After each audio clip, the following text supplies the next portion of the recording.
Γεια σας, είμαι ο Γιάννης και αυτό είναι το πρώτο επεισόδιο Get Political του νέου project του mov.gr. Σε αυτό το επεισόδιο θα δούμε πώς λειτουργεί το εκλογικό σύστημα της χώρας μας.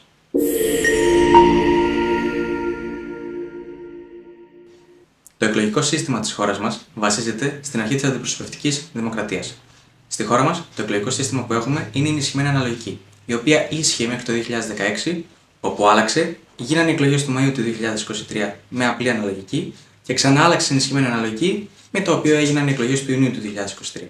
Πάμε να δούμε πώς δουλεύει η ενισχυμένη αναλογική. Στην Ελληνική Βουλή υπάρχουν 300 έδρες. Οι 250 από αυτές μοιράζονται κατά τις εκλογές στα κόμματα που έχουν περάσει το ποσοστό του 3%. Οι άλλες 50 δίνονται μπόνους αν το πρώτο κόμμα έχει περάσει το 25%. Οι 250 αυτές έδρες διαμοιράζονται σε 59 εκλογικές περιφέρειες. Κάθε περιφέρεια έχει τόσες έδρες ανάλογα με τον πληθυσμό της. Υπάρχουν μονεδρικές, διεδρικές, πολυεδρικές. Δικαίωμα ψήφου έχουν οι πολίτες που έχουν συμπληρώσει το 17ο έτος της ηλικίας τους. Αν και η ψήφος είναι ναι μεν υποχρεωτική, δεν υπάρχουν κυρώσεις για τιμή ψήφου. Ρίχνοντας μια ιστορική ματιά στις εκλογές, οι πρώτες διεξήχθησαν το 1844, όταν ο βασιλιάς Όθωνας υιοθέτησε συνταγματική μοναρχία και πραγματοποιήθηκαν εκλογές για την πρώτη εθνοσυνέλευση. Στη συνέχεια, το σύστημα εξελίχθηκε και από το πλειοψηφικό πήγαμε στο αναλογικό, με στόχο δικαιότερη εκπροσώπηση.